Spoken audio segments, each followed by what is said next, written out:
aga mina olen siis täna teie hambahaljas, aga ma ei toonud teile mitte välja kukkunud hamba asemele münti, vaid hoopis sellised toredad komplektid. Siin on kõik info olemas, kuidas te saate oma hammaste eest hoolitseda.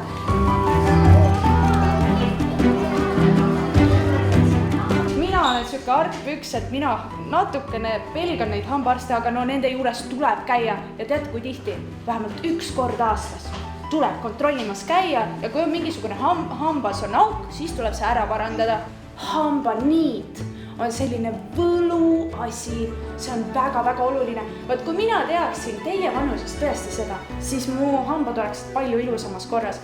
Ja nüüd iga päev, iga õhtu kindlasti ma teen niidiga hambad korda, niimoodi puhastan nad ilusti ära ja tegelikult ideaalis, kui on aega, siis pärast toitu on väga hea ka need niimoodi hambaniidiga puhtaks teha. Ja veel minu jaoks on väga oluline hambaloputusvedel, sest see loputab ka kõige pisemad sellised bakterid hammaste vahelt välja.